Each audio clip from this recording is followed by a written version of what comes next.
cô ấy tên là Tae Yang. Tae Yang đích thị là một thiên tài. Tae Yang từng là một vận động viên cầu lông nổi tiếng ở xứ sở Kim Chi. Tae Yang lúc bấy giờ là một vận động viên được rất nhiều người săn đón. Cô đã phá vỡ kỷ lục của vô số hạng mục. Trong khi mọi người đang đặt nhiều mong đợi vào cô nhất, họ mong đợi Tae Yang sẽ là nhân vật đứng đầu trong Thế vận hội năm đó. Nhưng chỉ vì một tranh chấp bồi thường trong hiệp hội, Tae Yang đã rời khỏi Thế vận hội. Cô lựa chọn đến một ngôi làng biển để làm nghề bán cá. Thoáng cái cô cũng làm cái nghề mổ cá này được 3 năm rồi, nhưng sự cạnh tranh trong thể thao rất khốc liệt. Vì vậy cô đã bước ra khỏi làng chài, một lần nữa đi đến sân chơi trước kia của mình. Nhưng những tuyển thủ ngày trước đã sớm được thay thế. Ở đây chỉ có một vài cựu vận động viên mới có thể nhận ra Tae Yang. Dù sự nghiệp của Tae Yang đã sớm bị lu mờ, nhưng thật hạnh phúc khi có người vẫn nhớ về cô. Đó cũng chính là một niềm an ủi nhỏ nhoi đối với cô. Đây là giải đấu trong nước được tổ chức bởi chính phủ Hàn Quốc, nhưng nó lại thu hút được đông đảo người tới xem. Ở trên khán đài đã chật kín chỗ ngồi, họ đều là fan hâm mộ của Jong Hwan, nhưng bản thân Jong Hwan lại không có chút hứng thú nào với cuộc thi nhỏ này. Trước khi cuộc thi diễn ra, Jong Hwan vẫn thong thả nằm ngủ ở phòng chờ. Mặc dù đây chỉ là một cuộc thi nhỏ, nhưng đồng đội của Jong Hwan lại không dám thả lỏng, bởi vì bọn họ phát hiện đối thủ sắp tới của anh tên là Tae Jun là một người khá nặng ký, nhưng họ lại không biết rằng Tae Jun tối qua đã bị say, vừa mới tỉnh dậy đã tức tốc đến tham gia trận đấu này. Hiện tại anh xuất hiện trong trạng thái không được ổn cho lắm. Cũng chính tại thời điểm này, đồng đội của Tae Jun không cẩn thận đã bị bong gân chân.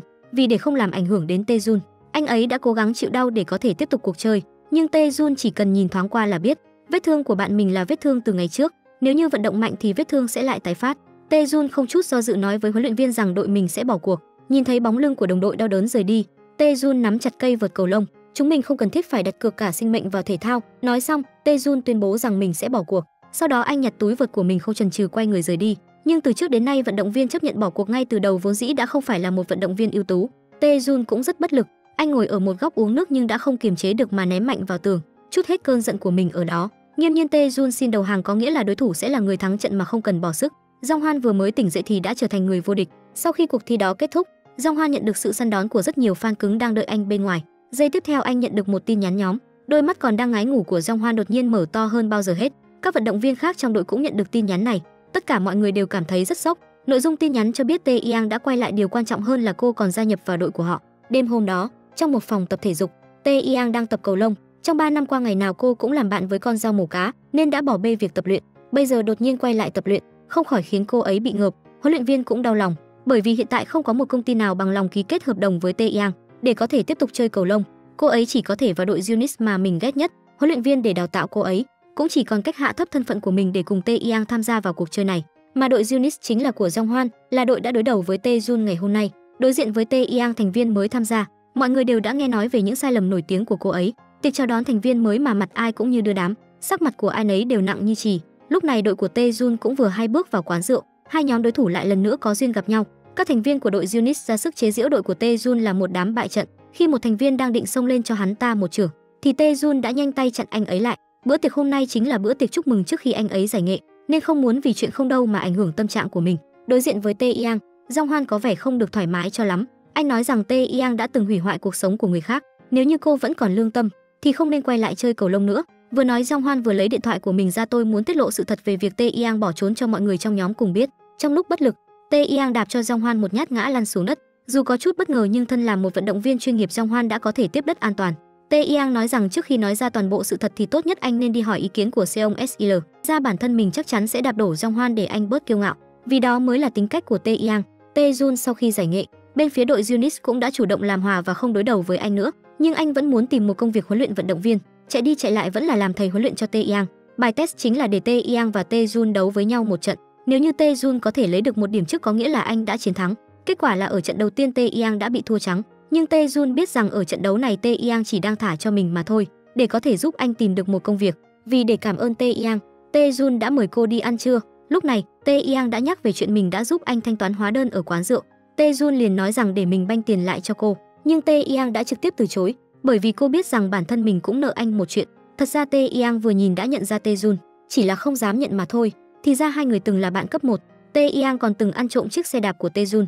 Khi đó Tae Jun đã dùng cách giao đấu cầu lông với Tae Yang để quyết định chuyện có nên bỏ qua cho cô hay không, nhưng kết quả lại phát hiện Tae Yang lần đầu tiên động vào vợt cầu lông, lại chơi giỏi như đã từng tập luyện rất lâu rồi. Trùng hợp lúc đó bố mẹ của Tae Jun cũng muốn bồi dưỡng anh thành một tuyển thủ cầu lông, nên đã giao anh cho huấn luyện viên cầu lông.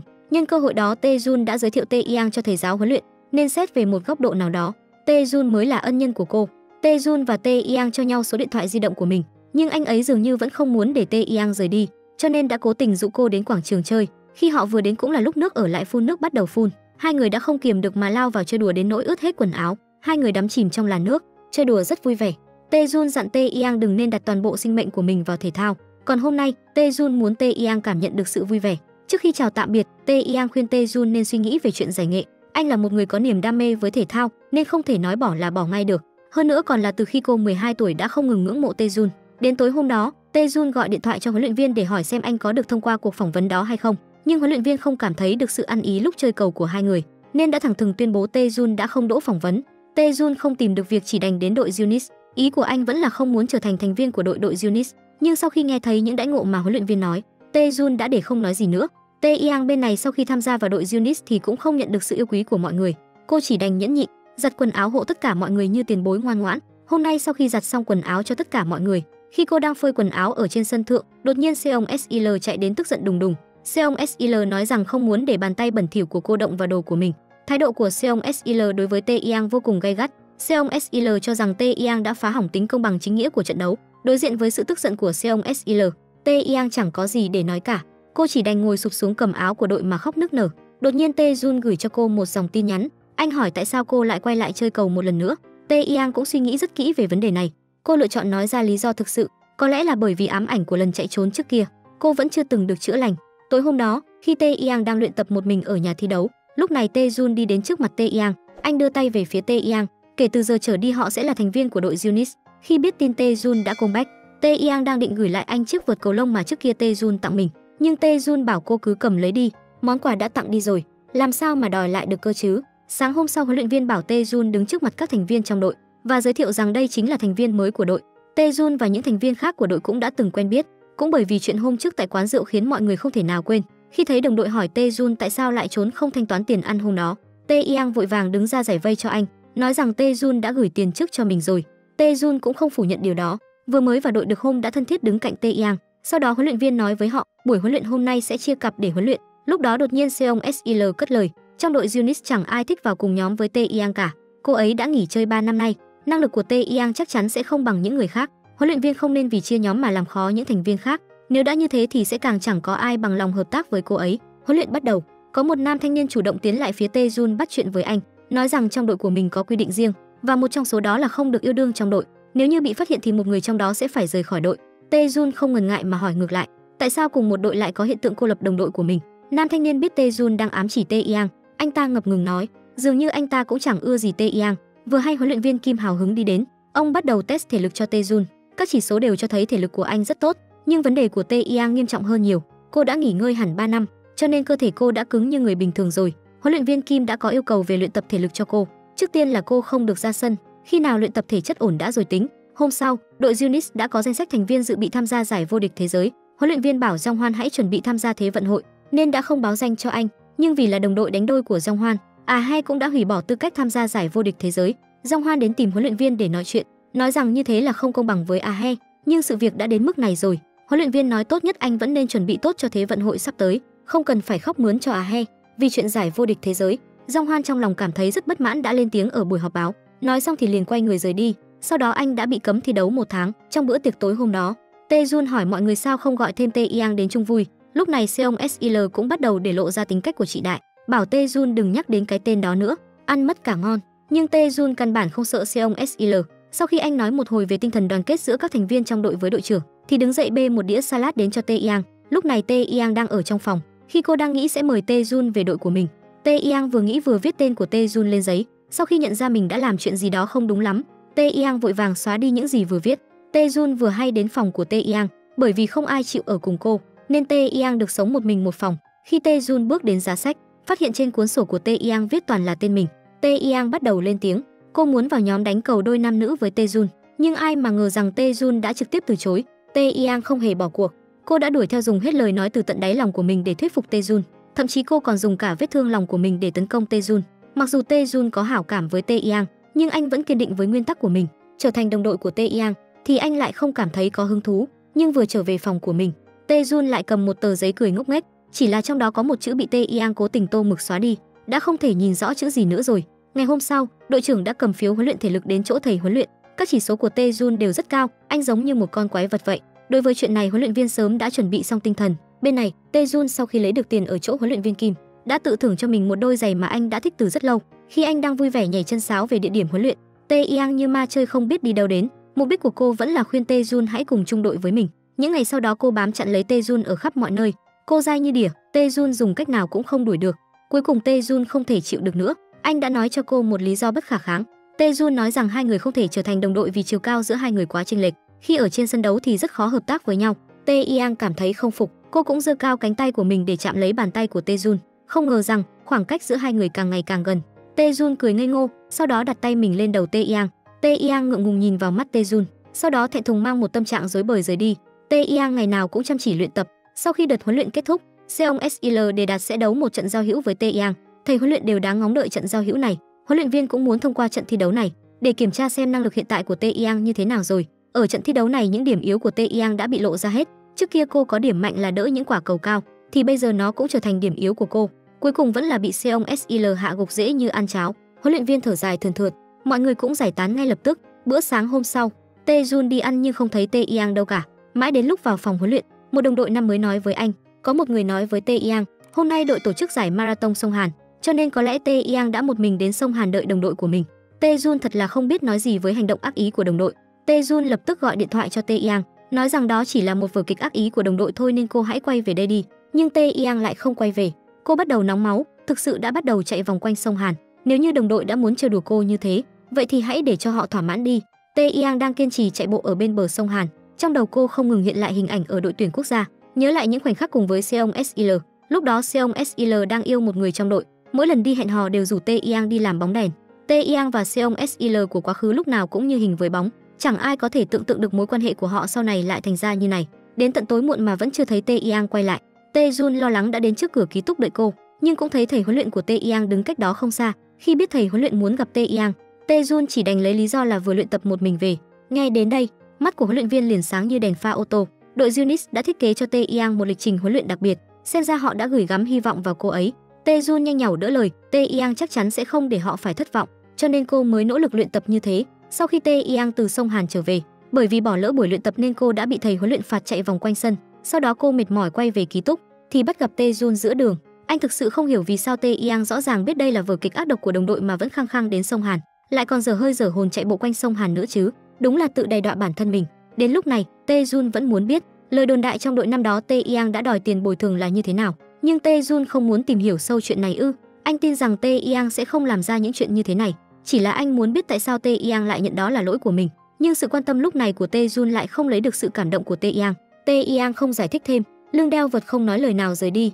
Ngày hôm sau buổi luyện tập bắt đầu, thầy huấn luyện nói rằng Tae-yang sức khỏe không ổn nên không thể tham gia cùng mọi người. Câu nói này của thầy huấn luyện khiến Tae-jun rất để tâm. Sau đó thì anh không thể chịu được nữa. Khi mới luyện tập được một lúc thì anh đã nhanh chóng chạy ra ngoài.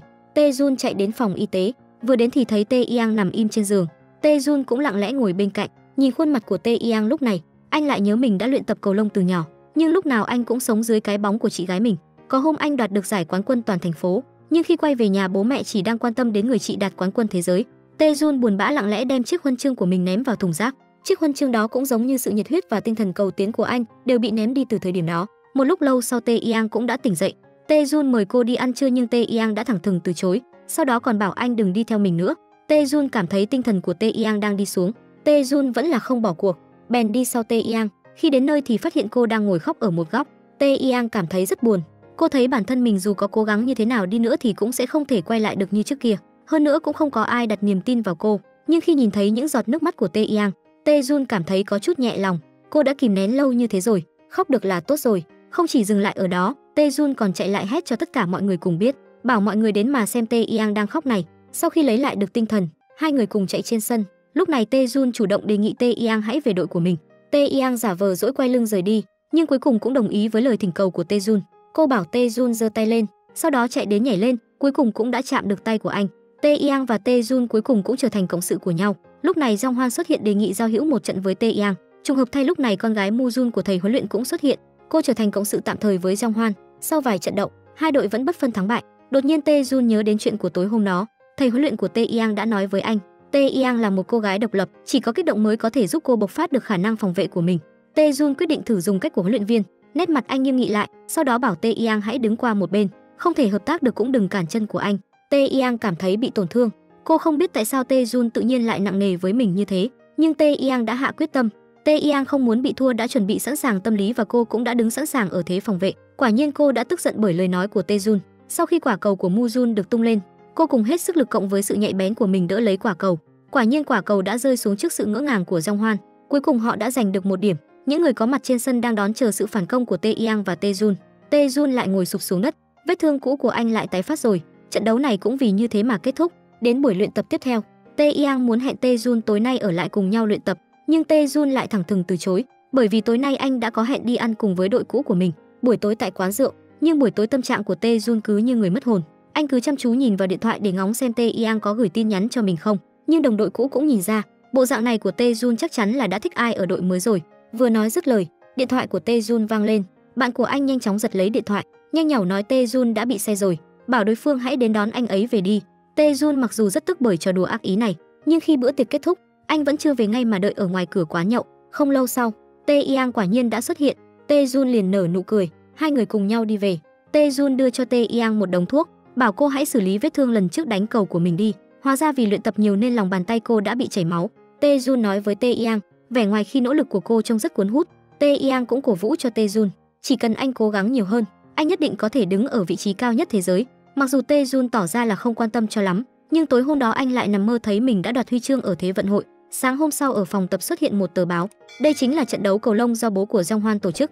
Jong Hwan dựa vào thân phận của mình, ép huấn luyện viên phải cử hai người tham gia vào cuộc thi này, nhưng những huấn luyện viên lại không coi trọng cuộc thi làng như này.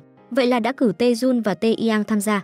Cùng lúc đó, thầy huấn luyện của Tae Yang bê vài thùng dâu tây đến Eunice, đã vô tình nghe thấy hai thành viên khác của đội đang nói xấu Tae Yang. Trong lòng ông cảm thấy rất tức giận. Khi chuẩn bị rời đi thì gặp thầy huấn luyện đang xuống cầu thang. Hai vị huấn luyện này đã từng quen biết nhau. Nhìn thấy vẻ mặt của anh, thầy huấn luyện hiện tại đành giải thích. Ai bảo ngày trước Tae Yang muốn được bồi thường, để đến bây giờ mọi người đều cô lập cô. Nghe được những lời này, thầy huấn luyện của Tae Yang cảm thấy rất tức giận. Anh biết rằng Tae Yang tuyệt đối sẽ không làm ra những chuyện mất mặt như thế, nhưng sự thật là như thế nào, Tae Yang cũng không chịu nói cho anh biết. Nhìn thấy thầy huấn luyện của mình nghiêm nghị như thế, Tae Yang chỉ biết cười cho qua chuyện, bởi vì Tae Yang kính trọng anh nên mới không muốn cho anh biết những chuyện đau lòng như vậy. Thầy huấn luyện chỉ đành nhẫn nhịn. Sau khi Tae Yang quay người rời đi, huấn luyện viên hét lớn mình đã mang rất nhiều dâu tây đến cho đội Eunice nhé, đừng có mà cứng đầu như thế nữa. Tae Yang tự nói với chính mình, dù sao đồng đội cũng không ăn đồ của cô. Không ngờ rằng Tae Jun sớm đã chuẩn bị xong, anh kéo hai thành viên bị anh phát hiện đã lén lút yêu đương trong đội đến cùng ăn dâu tây.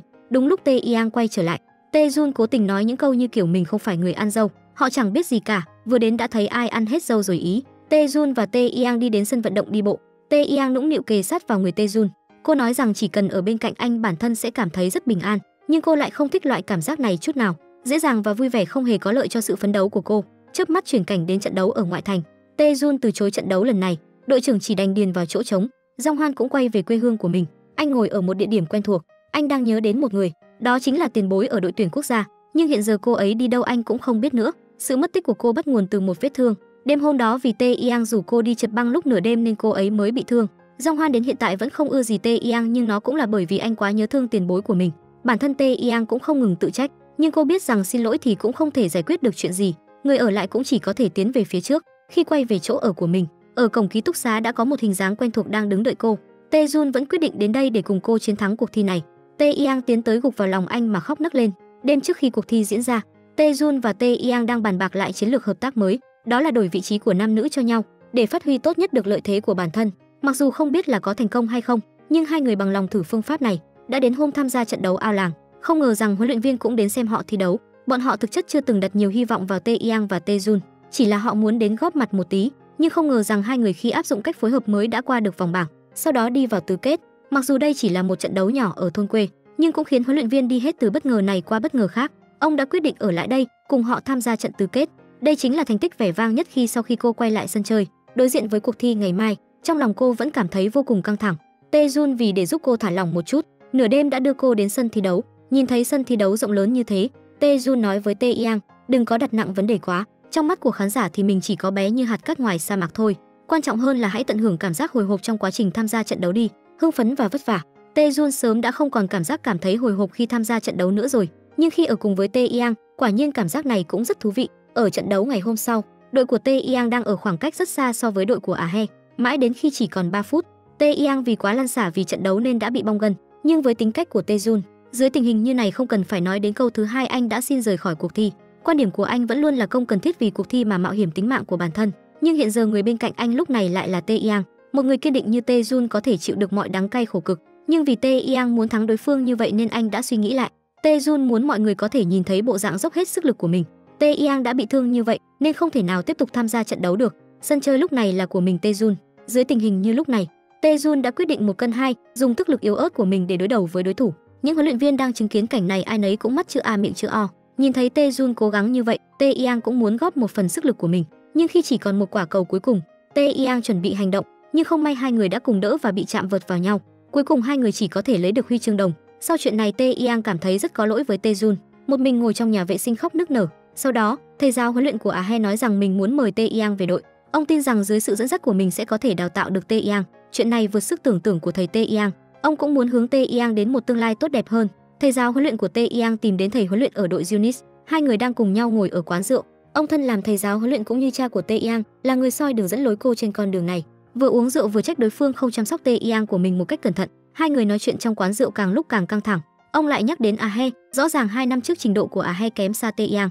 Nghe thấy người khác nói con gái mình như vậy, huấn luyện viên lớn tiếng nói: "Tae Yang muốn đi đâu thì đi." Nói xong, khi đang định đứng dậy rời đi thì không cẩn thận ngã nhào ra đất. A He chạy lại đỡ bố dậy. A He quay lại sức sực nói với bố của Tae Yang, ông cũng chỉ làm loại bỏ đi như Tae Yang mà thôi, chẳng có ai quan tâm cô ta, nên cô ta có đi đâu thì đội Junis cũng không thấy tiếc. Đêm đó Tae Yang nhận được một tin, Tae Jun và Tae Yang đang chậm chậm đi về nhà cùng nhau. Tae Yang cũng không biết nên quyết định như nào, dù sao cô cũng không muốn trở thành tuyển thủ của đội Junis. Cô nói rằng mình cảm thấy khó chịu với một số người trong đội. Tae Jun đoán người đó không phải là Jong Hwan. Nói đến Jong Hwan, Tae Yang muốn đính chính một điều, Jong Hwan là một người tốt, chỉ là do hành động trước kia của mình có chút quá đáng, không chỉ khiến Jong Hwan mất đi bạn gái của mình, người bạn gái đó còn từ bỏ sự nghiệp thể dục thể thao của mình. Tae Jun muốn an ủi Tae Yang, ai ngờ những lời nói ấm áp này lại giống như viên gạch lớn đè nặng lên vai của Tae Yang. Tae Yang bảo anh đừng nói thêm nữa, anh căn bản không thể hiểu được những gì mà cô đã trải qua. Thực ra trước trận đấu vừa rồi, Jong Hwan đã từng nhắc nhở Tae Yang. Jong Hwan dặn cô hãy biểu hiện cho tốt vào, nếu không sau khi bị đội Junis loại, cô sẽ không còn nơi nào để đi đâu. Câu nói đó khiến Tae Yang không ngừng suy nghĩ, người kết nối cô và đội của A He rất có thể là Jong Hwan. Tae Yang đến sân thi đấu gặp Jong Hwan. Jong Hwan không hề phủ nhận điều đó. Sau đó anh nở một nụ cười khinh, đến bây giờ cô còn chưa đồng ý chuyển đội, hay là muốn bị đuổi đi? Vừa dứt lời liền bị một quả cầu lông đập mạnh vào người. Vừa quay đầu nhìn lại, u là trời, Tae Jun nhìn anh với vẻ mặt không được bình thường cho lắm. Hai người đi ra khỏi sân luyện tập, vừa mới ra ngoài thì liền lao vào đánh nhau. Đen đủi đã bị thầy huấn luyện nhìn thấy, sau đó hai người bị phạt chạy vòng quanh sân. Jong Hwan không quan tâm quay người rời đi. Những thành viên khác ở đội Junis biết tin Tae Yang đã chuyển đội, thái độ đối với Tae Yang ngày càng lạnh nhạt. Tae Yang không hề oán trách, im lặng chịu đựng hết những chuyện đó. Cô chỉ cảm thấy thương Tae Jun vì chuyện của mình mà bị phạt chạy vòng quanh sân.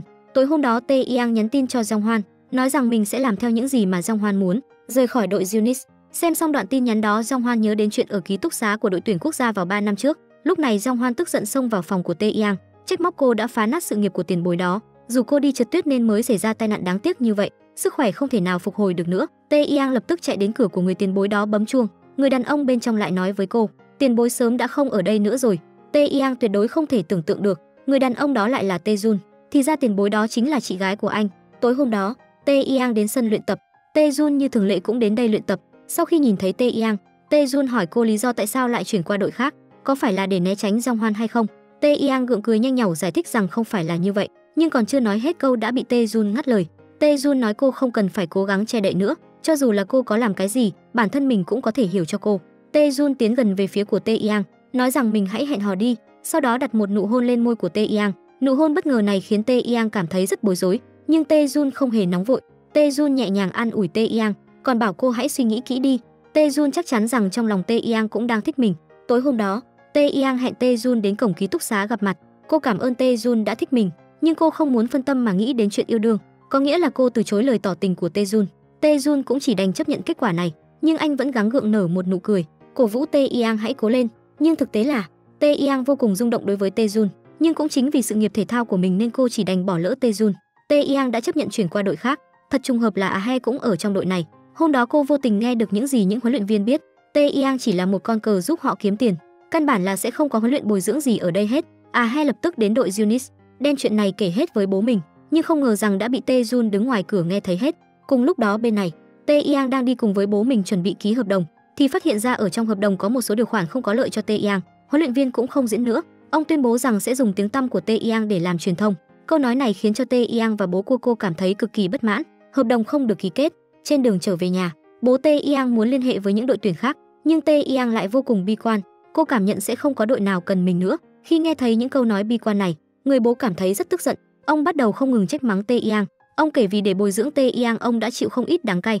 Tae Yang đột nhiên đỗ xe vào lề đường. Trong khoảng thời gian 3 năm Tae Yang biến mất, ông chỉ ở đám tang của mẹ cô, sau đó gọi điện cho cô. Bởi vì trong mắt của ông, nếu như cô không đánh cầu lông thì sẽ không còn giá trị gì cả, cũng không được coi là con gái của ông. Sau khi vừa khóc vừa nói những lời này, Tae Yang kiên định nói con sẽ làm những gì mà bản thân mình muốn, cho dù huấn luyện viên có lợi dụng cô như thế nào, bản thân cũng phải tìm bằng được cơ hội đánh cầu.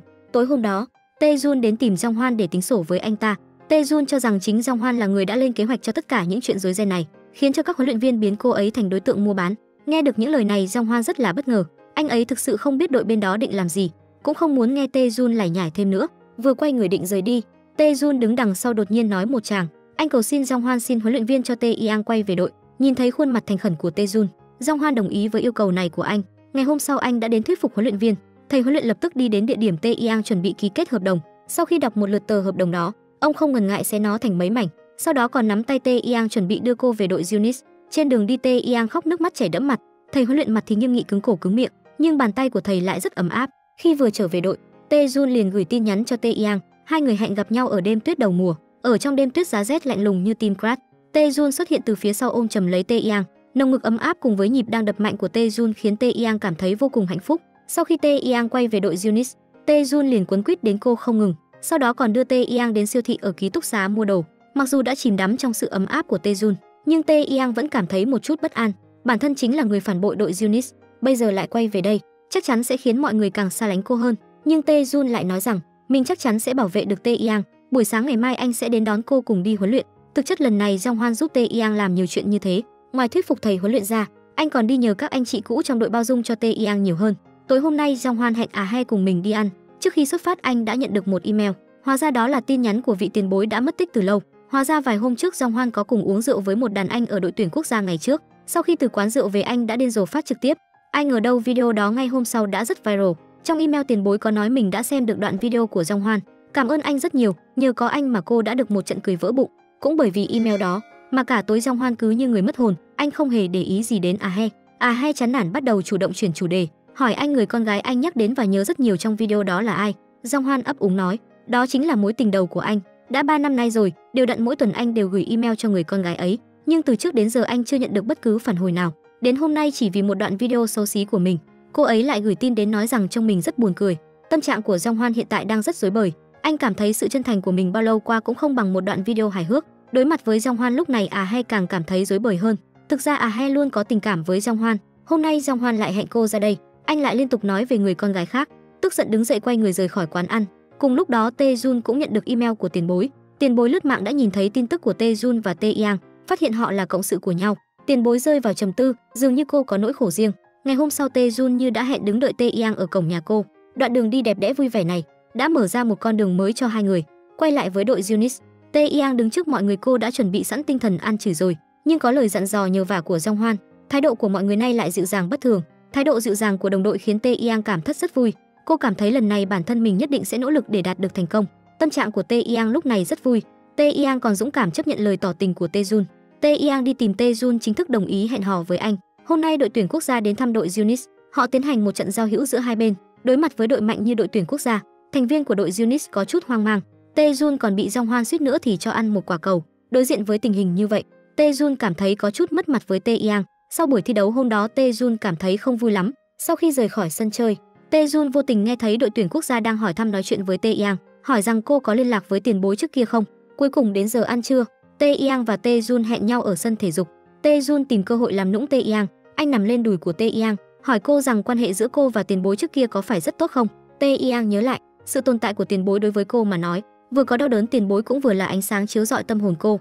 Cô ấy thích tiền bối nhưng lại sợ đối mặt với chị ấy. Đến chiều đội tuyển quốc gia và đội Unis lại tiếp tục thi đấu với nhau. Khi mọi người đang chuẩn bị khởi động thì đột nhiên lên cơn đau bụng dữ dội. Hóa ra trưa nay họ đã mua phải hamburger bị hỏng.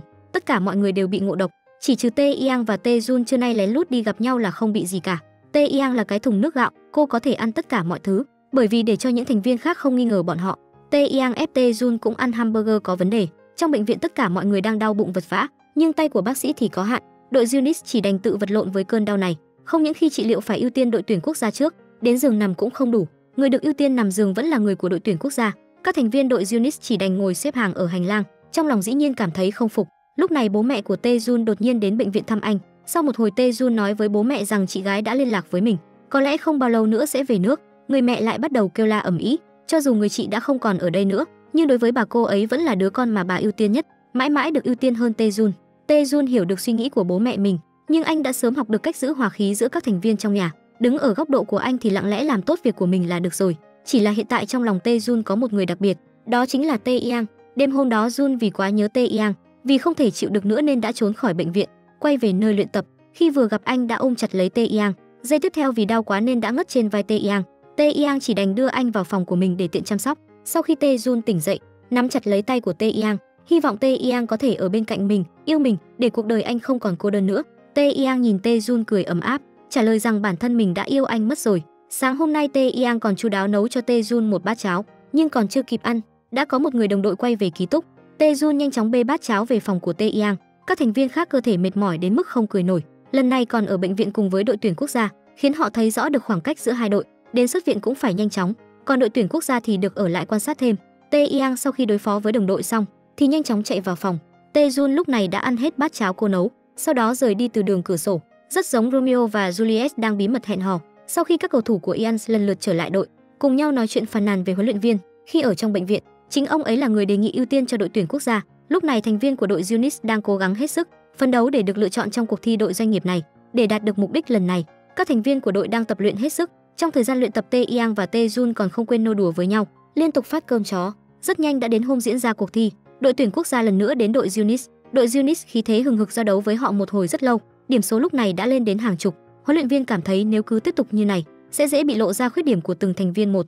Quả nhiên, năng lực của từng thành viên của đội Yunis đã rất rõ ràng. Huấn luyện viên tuyên bố những thành viên còn lại sẽ tham gia đánh đôi.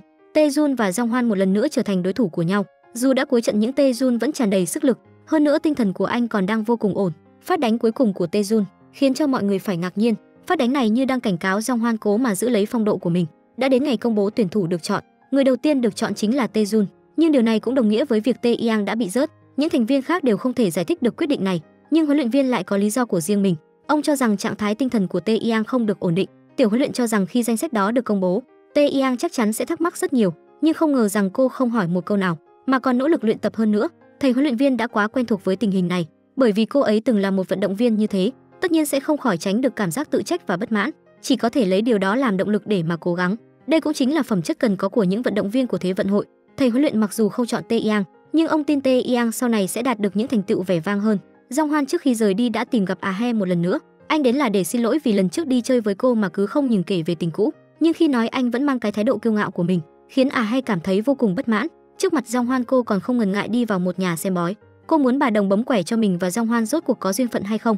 Kết quả khiến cho hai người cảm thấy rất ngạc nhiên. Bà Đồng nói sau này họ sẽ kết hôn. Hai người mang một tâm trạng rối ren bước ra ngoài. Đúng lúc này có một đám fan đến vây quanh hai người. Jong-hwan lập tức cởi áo của mình ra che cho Ah-hae, sau đó còn chu đáo đưa cô vào tận trong xe. Khi cô đã ngồi yên trên xe, Jong-hwan quay lại nhặt giúp Ah-hae chiếc túi xách. Nhìn thấy hành động ấm áp của Jong-hwan, trái tim của cô sớm đã thuộc về Jong-hwan mất rồi. Ah-hae nhìn Jong-hwan ngây ngất suốt cả đoạn đường, nhưng Jong-hwan vẫn giữ nét mặt lạnh lùng của mình. Đột nhiên quay qua nắm chặt lấy bàn tay của Ah-hae. Tối hôm đó, Tae-jun đứng đợi ở ngoài sân thể dục. Anh muốn mời Tae-yang đi ăn cơm. Anh cảm thấy tự trách vì mình được chọn còn Tae-yang lại không được may mắn như thế. Tae-yang không muốn người yêu mình cứ tự trách bản thân như thế, nên đã chủ động đưa anh đến một quán ăn. Đây chính là nơi Tae-yang đã ở ẩn 3 năm qua. Cô đã làm thêm ở một tiệm bán cá. Đêm hôm đó, hai người cùng ông chủ quán ăn cùng nhau uống rượu. Ông chủ đặc biệt chúc phúc cho Tae-yang.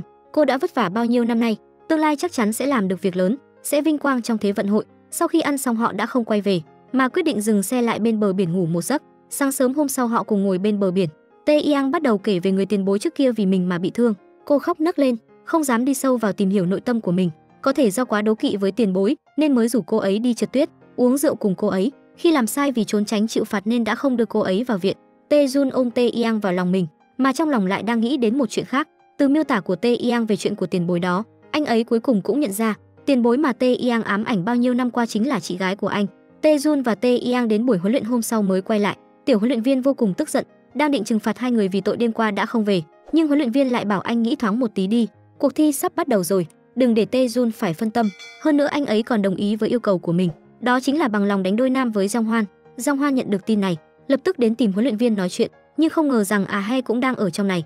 He nói nhỏ với Jong Hoan, mình là một người vô cùng hiếu thảo, nếu như Jong Hoan làm ra chuyện khiến cha của mình tức giận, thì cô sẽ cắt đứt quan hệ giữa hai người. Nghe cô gái mình thích nói như vậy, Jong Hoan chỉ đành câm nín chấp nhận kết hợp với Tae-jun. Những tuyển thủ ở khắp mọi nơi đã có mặt ở hội trường thi đấu, họ đang làm nóng người trước khi thi đấu. Tae-jun và Jong Hoan dù là người một đội, nhưng khi phối hợp với nhau như kiểu là đối thủ của nhau vậy, hai người ai cũng muốn làm người đánh chính. Thấy vậy thầy huấn luyện mới mở lời, bảo Tae-jun hãy hỗ trợ cho Jong Hoan, đấy là việc mà anh nên làm. Nhưng câu nói này đã chạm vào lòng tự tôn của Tae-jun. Anh ấy không những không hỗ trợ cho Jong Hoan mà còn ra sức phá cầu. Ở trận thi đấu thứ hai này, Jong Hoan và Tae-jun ở trên sân liên tục cướp cầu của nhau, va chạm, tình hình đang vô cùng gay cấn. Đột nhiên dây vợt của Jong Hoan bị đứt, anh liền cướp lấy chiếc vợt trên tay của Tae-jun, xuất sắc hoàn thành một cú đáp trả tuyệt đẹp. Những thành viên khác của đội không ai dám lên tiếng, bọn họ biết hành động này của Jong Hoan là để cảnh cáo Tae-jun, cảnh cáo anh đừng cố chống đối lại mình nữa. Thầy huấn luyện cho rằng sau khi bị Jong Hoan dằn mặt, Tae-jun sẽ tỉnh ra một chút, nhưng ai mà ngờ anh lại càng tức giận hơn. Máu điên của Tae-jun trỗi dậy, trực tiếp đứng dậy đối đầu với Jong Hoan. Sau trận đấu đó, hai người khiến các huấn luyện viên rất thất vọng. Cho dù bị mắng nhưng Tae-jun vẫn kiên định với câu nói của mình. Anh không muốn làm bình phong cho Jong Hoan, bởi vì sự cố trong lúc thi đấu. Khi ăn cơm, trong nhà ăn những thành viên khác đều quay sang nhìn ngó chỉ trỏ Tae-jun.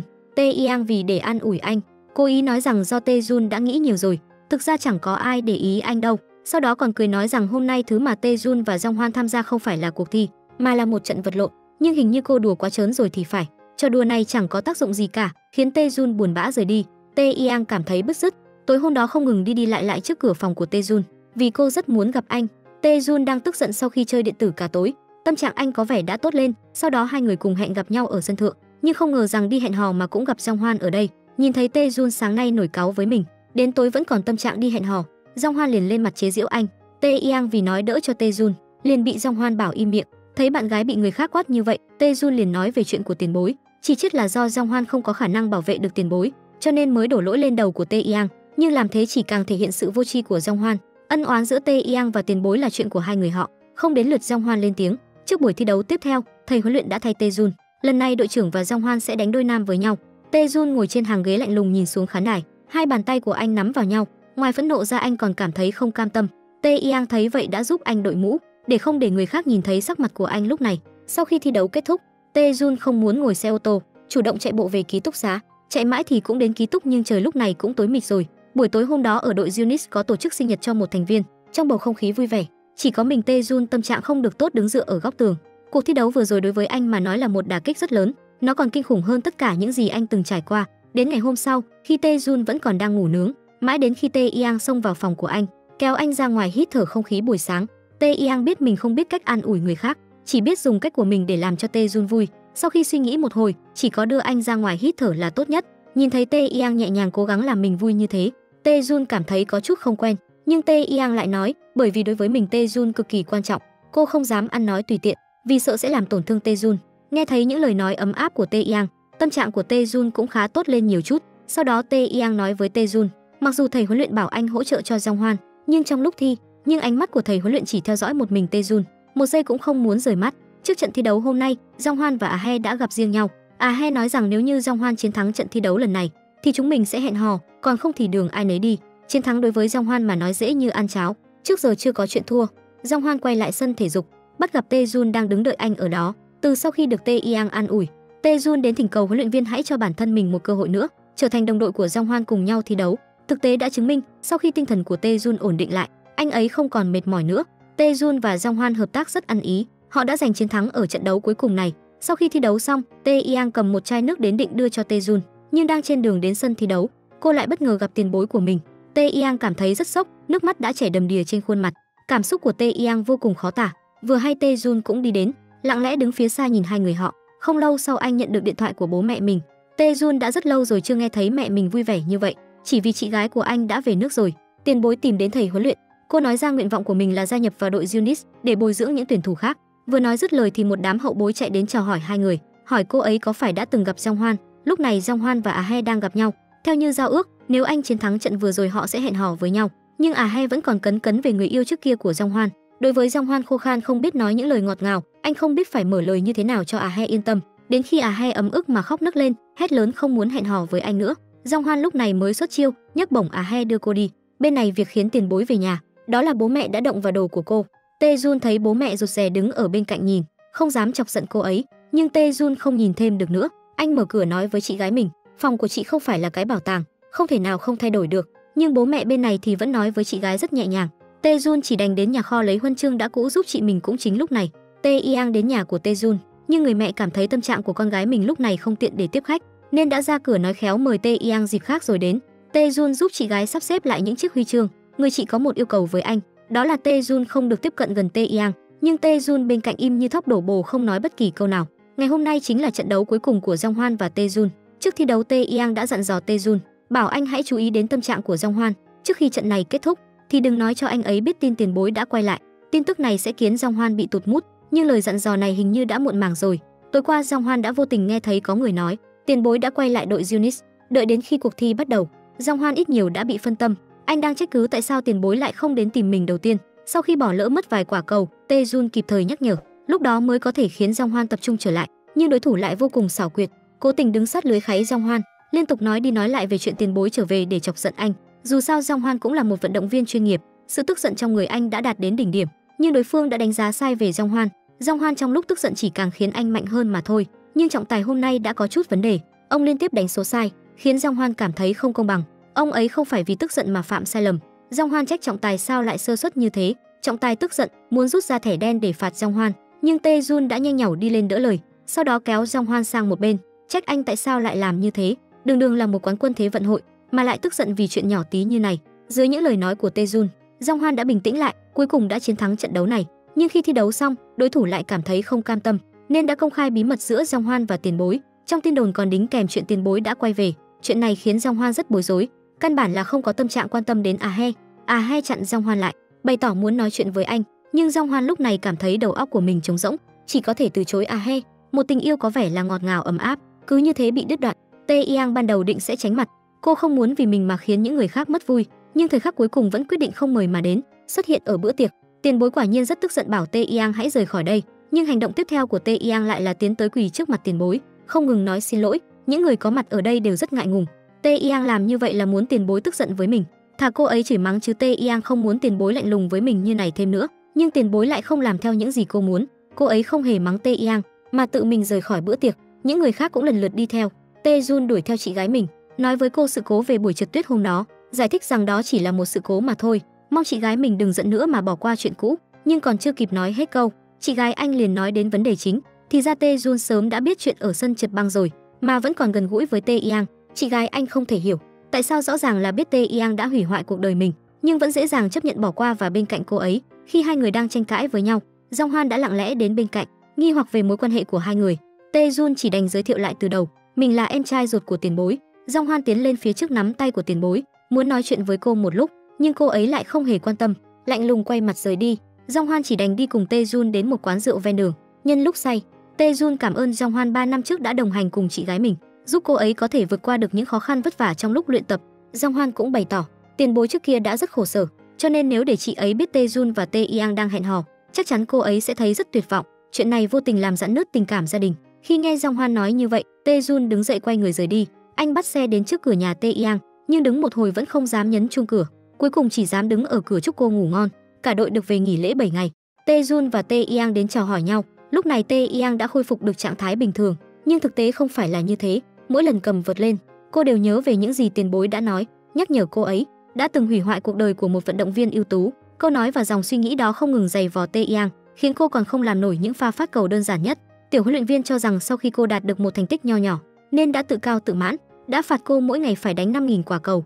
Tiền bối đến Seoul sau đó tự tiện vào nhà của Tae Jun, vừa vào cửa đã phát hiện đồ dùng của anh đều có 2 chiếc giống nhau, vừa nhìn qua đã biết anh đang hẹn hò. Tiền bối không ngừng truy hỏi Tae Jun, cuối cùng còn nói một câu khích lệ, rất ủng hộ anh hẹn hò. Trong lòng Tae Jun cảm thấy rất khó xử, không biết nên mở lời như nào, nói với chị gái người yêu của mình chính là Tae Yang. Tối hôm đó, Tae Yang sau khi đánh xong 5.000 quả cầu trên đường về nhà thì bắt gặp Tae Jun, lập tức gục vào ngực của anh. Nhìn thấy Tae Yang nũng nịu như vậy, Tae Jun cảm thấy rất hài lòng, ôm chặt lấy Tae Yang, dùng sự ấm áp của mình để tiếp thêm sức mạnh cho Tae Yang. Nhưng sự an ủi cổ vũ của Tae Jun cũng không đủ. Tae Yang khi luyện tập vẫn vô cùng phân tâm, từ tận đáy lòng của cô vẫn như có một viên đá, khiến Tae Yang rất khó chịu, khiến cô muốn bật khóc thành tiếng. Tiểu huấn luyện viên vô tình còn bắt cô thực hiện huấn luyện kinh khủng hơn. Sau khi chạy marathon xong, Tae Yang mệt đến mức nằm luôn ra đất. Đồng đội bình thường hay chơi xấu cô cũng không nhịn được nữa mà ngồi xuống xoa bóp cho Tae Yang, nhưng tiểu huấn luyện viên vẫn chưa dừng lại ở đó. Ông không cho Tae Yang cơ hội được thư giãn. Hành động tiếp theo của ông đã chọc giận Tae Yang. Cô quyết định không nhẫn nhịn thêm nữa mà đứng dậy đòi huấn luyện viên cho mình nghỉ. Nói xong Tae Yang quay ngoắt rời đi, lặng lẽ ngồi trước cửa nhà của Tae Jun. Đợi khi cô ấy quay lại, Tae Yang biết được nếu như không nhận được sự tha thứ của tiền bối, cô vĩnh viễn sẽ không thể đánh cầu được nữa, cho nên cô định công bố lý do tại sao tiền bối bị thương, đứng trước tất cả mọi người thừa nhận chuyện tiền bối bị thương là do lỗi của mình. Khi nghe Tae Yang nói xong, tiền bối lại hỏi cô một vấn đề khác, đó là khi cô bị thương và phải nằm viện, Tae Yang tại sao lại nói cảm ơn với cô? Khi đó tiền bối vì không muốn để Tae Yang phải tổn thương, cho nên đã che đậy lý do bị thương. Tae Yang cảm ơn sự bao dung và chăm sóc của tiền bối, nhưng câu nói cảm ơn nó đã đem đến gánh nặng cho tiền bối. Tâm trạng của cô bắt đầu thay đổi. Khi cô còn đang đau khổ ở bệnh viện, Tae Yang đang làm cái gì? Có phải đang vui vẻ hưởng thụ khoảnh khắc ở trên sân đánh bóng hay không? Câu nói cảm ơn dường như đã khiến người khác cảm thấy yên tâm hơn. Tiền bối trách Tae Yang đừng ích kỷ như vậy. Ban đầu cô không muốn làm ảnh hưởng đến sự nghiệp, nên đã chọn cách giấu chuyện này không cho ai biết. Bây giờ bản thân đã tốt hơn một chút, thì lại lựa chọn công khai chuyện này. Tae Yang đúng là một kẻ đáng thương, lúc nào cũng muốn bảo vệ quyền lợi của mình, nhưng lại muốn làm người lương thiện. Tâm trạng của Tae Yang không được tốt nên cô đã không quay về đội Unis. Tae Jun tìm cô hẳn một ngày, khi quay lại thì phát hiện Tae Yang đang ngồi ở cửa nhà anh. Tae Yang không nói không rằng, chỉ rơi nước mắt rồi dang rộng cánh tay của mình để Tae Jun ôm lấy mình. Sau khi ôm Tae Jun vào lòng, Tae Yang mới cảm thấy như mình đã sống lại một lần nữa. Tối hôm đó Tae Yang chủ động nói muốn ở lại với Tae Jun, hai người cùng nằm trên giường nhìn nhau. Cô cũng yên tâm chìm vào giấc ngủ sau một nụ hôn của Tae Jun, nhưng nửa đêm lại bị đánh thức bởi một cơn ác mộng. Tae Jun nhẹ nhàng ôm lấy Tae Yang. Tae Yang bật khóc nói cảm ơn anh, nhưng lại đột nhiên nhớ đến câu nói cảm ơn của mình, có phải đã tạo ra gánh nặng cho Tae Jun hay không? Hôm sau ở góc của thư viện, có một tuyển thủ cầu lông giấu mặt đang đăng tải một bộ ảnh. Những bức ảnh này là do anh ta chụp lén được, trong đó là cuộc trò chuyện riêng tư của Jong Hoan và tiền bối. Ở trong cuộc hội thoại, tiền bối nói mình bị thương không phải là do tập luyện, mà là do sau khi uống rượu đã đi trượt tuyết. Những tấm ảnh này vừa được công khai, chẳng mấy chốc đã có một cơn bão comment, vừa là sự bất mãn với Jong Hoan và tiền bối vì đã lén lút yêu đương bí mật, còn có cả lời trách móc tiền bối vì đã nói dối. Đến bố mẹ của Tae Jun bây giờ cũng cảm thấy vô cùng thất vọng vì người con gái mà họ đã từng yêu quý và cảm thấy tự hào này. Tae Yang vì lời trách mắng của bố mình nên vẫn không muốn quay về đội. Sau buổi huấn luyện ngày hôm đó kết thúc, Tae Jun đến nhà của Tae Yang, ôm Tae Yang vào lòng để tiếp theo sức mạnh cho người yêu mình. Nhưng lần này không giống những lần khác, chính Tae Yang đã tự lựa chọn từ bỏ đi thân phận vận động viên của mình, bởi vì cô ấy biết bắt buộc phải tháo bỏ được nút thắt trong lòng tiền bối thì mọi chuyện mới có thể quay lại như ban đầu được. Tae Yang phải tìm được một cơ hội nói ra chuyện mình đã từng làm tổn thương tiền bối, bởi vì cuộc sống mà cứ ôm bí mật thì như kiểu đang trong một cuộc chiến, cũng giống như mình để một quả bom trong túi vậy. Tae Jun gật đầu đồng ý. Anh hiểu được cảm giác của Tae Yang, anh hiểu được cảm giác trong lòng có bí mật sẽ bất an đến nhường nào, bởi vì từ trước đến nay Tae Jun chưa từng nói với Tae Yang tiền bối chính là chị gái của anh. Hôm sau Tae Yang đến làng tuyển thủ, cô tìm đến huấn luyện viên của đội tuyển quốc gia. Cô chọn nói ra sự thật về việc tiền bối bị thương ngày trước và hy vọng huấn luyện viên sẽ công khai chuyện này, nhưng huấn luyện viên nhất định sẽ không làm ra chuyện mất mặt như vậy. Sự hối lỗi muộn màng căn bản không có giá trị gì cả. Năm đó Tae Yang vốn dĩ đã lựa chọn trốn chạy, cho nên hãy chuẩn bị tốt tinh thần để chịu trách nhiệm cho chuyện này đi. Cách giải quyết của anh chính là lựa chọn im lặng. Tiền bối chẳng phải minh tinh nổi tiếng gì cả, chỉ cần một thời gian nữa sẽ không còn ai quan tâm đến chuyện này nữa. Huấn luyện viên cũng nhắc nhở Tae Yang đừng có làm quá chuyện này lên nữa. Hôm đó tiền bối đến bệnh viện kiểm tra vết thương định kỳ, vô tình đã gặp được He. He vừa nhìn đã nhận ra cô ấy, lập tức tiến lên chào hỏi, thậm chí còn mời tiền bối đi xem phim cùng mình. Không ngờ rằng tiền bối lại không do dự mà đồng ý. Cứ như vậy cuộc gặp mặt đầu tiên của họ được diễn ra. Đang trong rạp chiếu phim, tiền bối đột nhiên nhận được một tin nhắn của Tae Yang. Tae Yang muốn bù đắp vì sai lầm mà mình đã gây ra. Cô không muốn mãi đứng sau tiền bối nữa, lần này bản thân sẽ đứng ra bảo vệ tiền bối. Trong bóng tối, He nhìn thấy tiền bối đang lặng lẽ rơi nước mắt. Khi hai người tạm biệt nhau ra về, He đột nhiên cất lời, bởi vì bản thân mình thích Jong Hoan, cho nên cô muốn đánh bại tiền bối, bất kể là trong sự nghiệp hay là trên khía cạnh tình cảm. He đang đứng trước mặt tiền bối đang hừng hực khí thế, tiền bối chỉ mỉm cười. Cô đã nhớ tên của He. Bên này, các huấn luyện viên của đội Unis quyết định, nếu như Tae Yang còn tiếp tục không quay về đội, sẽ tuân thủ theo quy định xóa tên của cô ấy. Những thành viên khác trong đội khi nghe được tin này, lần lượt đến nhà của Tae Yang hỏi thăm cô, sau đó còn ngỏ ý mời Tae Yang về đội. Sự quan tâm này đã khiến Tae Yang vô cùng cảm động. Sau khi đoạn video đó bị lộ ra, Jong Hoan đã nhờ huấn luyện viên trích xuất camera ở làng tuyển thủ, tìm ra kẻ đã tung đoạn video đó lên mạng. Rất nhanh Jong Hoan đã tìm ra được kẻ đã đâm sau lưng mình. Nam tuyển thủ giải thích rằng anh cảm thấy có hứng thú nên mới quay lại, nhưng không phải anh đã đăng đoạn video đó. Jong Hoan không khách khí đã đấm cho hắn ta một trận. Kết quả là anh đã bị huấn luyện viên phạt một lần nữa, bị đuổi khỏi làng tuyển thủ. Jong Hoan chỉ đành quay lại ký túc xá của đội Unis, sau đó cùng nói chuyện uống rượu cùng Tae Jun trong ký túc. Nhưng trong lòng Tae Jun lúc này cũng có một lựa chọn vô cùng rối ren, bởi vì hiềm khích giữa Tae Yang và chị gái mình. Nếu như Tae Yang biết Tae Jun là em trai của tiền bối, sẽ nói chia tay với anh vì cảm thấy có lỗi, nhưng sự thật thì vô cùng phũ phàng. Tae Jun và Tae Yang đều đang đứng ở ngã tư đường. Tae Jun thức giấc đem lòng can đảm và quyết tâm của mình đến gặp Tae Yang. Cuối cùng vẫn là Tae Jun đi trước một bước. Tối đó khi hai người đang hẹn hò, Tae Jun đã mua một chiếc khăn quàng cổ tặng cho Tae Yang. Sau đó nói rằng mình là em trai của tiền bối. Ánh mắt của Tae Yang trong chốc lát trùng xuống. Sau một hồi im lặng mới mở miệng hỏi Tae Jun, trước kia vì để bảo vệ bản thân mình nên mới không dám nói ra chuyện này, có phải anh cảm thấy rất dằn vặt hay không? Nhưng Tae Jun chỉ mỉm cười, anh chưa từng cảm thấy dằn vặt, chỉ cần có thể nhìn thấy Tae Yang là anh hạnh phúc rồi. Hôm nay cô đến sân huấn luyện, quay video đánh 5.000 quả cầu cuối cùng, sau đó gửi cho tiểu huấn luyện viên. Sau khi thầy huấn luyện viên xem xong đoạn video đó đã đến gặp Tae Jun, anh muốn biết là Tae Yang có phải muốn rời khỏi đây hay không. Hai người vừa nói dứt lời, một tuyển thủ đã cầm điện thoại vội vã chạy đến. Thì ra Tae Yang đã đăng một đoạn status dài trên mạng. Trên đó có nói năm đó tiền bối vì bảo vệ mình cho nên mới nói dối về chuyện bị tai nạn. Tất cả chuyện này là lỗi của riêng mình. Sau khi đăng status đó, Tae Yang bắt xe đến một ngôi làng nhỏ. Cô tìm đến mẹ ruột của mình, hỏi bà ấy năm đó vì sao nhẫn tâm bỏ rơi mình, tại sao lại không yêu thương mình như những người mẹ khác cơ chứ. Nói xong Tae Yang quỳ xuống đất khóc lớn, trên tay còn ôm chiếc khăn mà Tae Jun tặng. Cô không biết phải nói lời chia tay với Tae Jun như thế nào. Dù sao anh ấy cũng cho mình thứ tình cảm mà người mẹ này còn không có. Lúc đó Tae Jun đột nhiên xuất hiện, sau đó kéo Tae Yang ra ngoài. Anh không muốn vì mối quan hệ với chị gái mình mà đánh đổi lấy tình yêu này. Tối hôm đó, sau khi Tae Jun đưa Tae Yang về nhà, Tae Yang đã nhận được điện thoại của chị gái anh, liền ra ngoài gặp chị ấy. Vì bài status của Tae Yang, tiền bối đã trở thành đối tượng bị Giang Cư Mận công kích. Tiền bối biết rằng hành động này của Tae Yang sẽ có thể khiến cô bị hủy hoại sự nghiệp của mình. Nếu như đã như thế, cô cũng không còn cách nào có thể tha thứ cho Tae Yang. Tiền bối thật sự muốn nghỉ ngơi, cô không muốn Tae Yang tiếp tục làm phiền mình nữa. Dù sao cũng không thể tiếp tục thi đấu được nữa, vậy thì quên mọi chuyện không vui và đau khổ, làm lại cuộc đời một lần nữa. Tae Yang chỉ biết lặng lẽ rơi nước mắt, trở thành người qua đường không quen biết đối với tiền bối. Điều khiến cô dằn vặt nhất, Tae Yang đến đội Unis, xin huấn luyện viên hãy xóa tên của mình. Thì ra từ trước đến nay cô luôn không muốn quay lại đội, là để huấn luyện viên xóa tên của mình. Nhưng huấn luyện viên lại tức giận trách móc cô, sự đi hay ở của thành viên là do anh quyết định. Tae Yang đừng tưởng rằng muốn làm cái gì thì làm. Nói xong huấn luyện viên bảo cô đến sân huấn luyện luyện tập. Khi vừa ra khỏi văn phòng của thầy huấn luyện, Tae Jun tiến lên xoa đầu của cô, hoan nghênh em quay lại đội một lần nữa. Những thành viên khác cũng rất quan tâm Tae Yang, chỉ có mình Jong Hoan đang sầu nào. Anh biết rằng trong lòng Tae Yang vẫn chưa thể yên tâm được, bất cứ lúc nào cũng có thể rời khỏi đội một lần nữa, mà bản thân anh vì đã đánh người, đã bị tước đi thân phận tuyển thủ quốc gia, cuộc sống của anh đang dần rơi vào hố sâu. He lúc này cũng không thấy bóng dáng của Jong Hoan đâu. Nhân lúc đi vật lý trị liệu, He đã xin số điện thoại của tiền bối ở chỗ của bác sĩ, nói với cô Jong Hoan vì tấn công người khác nên đã bị đuổi khỏi đội tuyển quốc gia, nhưng tiền bối là người được anh bảo vệ lại không hề biết chuyện gì cả. Tiền bối sau khi nghe điện thoại, lập tức hẹn Jong Hoan ra gặp mặt, nhưng vừa gặp mặt đã chỉ trách móc Jong Hoan. Tiền bối không hề giải thích, rõ ràng hai người đã chia tay, sao Jong Hoan vẫn còn đứng ra bảo vệ cho mình. Sau khi nghe những lời này, Jong Hoan cảm thấy bị tổn thương. Anh coi tiền bối chính là mối tình đầu của mình, nhưng từ đầu đến cuối tiền bối lại chẳng coi mình là cái gì cả, đến một danh phận là bạn bè cũng không phải. Ngày hôm sau, Jong Hoan hẹn gặp riêng Tae Yang, hỏi rằng có phải cô muốn rời khỏi đội Unis hay không. Tae Yang không hề phủ nhận. Jong Hoan có chút tức giận, tiền bối đã làm thay đổi một con người. Tae Yang quay người lại, nhìn thấy Tae Jun đang đi theo mình đến đây, cô chỉ có thể nói rằng bản thân mình không còn lý do nào để tiếp tục tham gia nữa rồi. Tae Jun không nói thêm câu nào.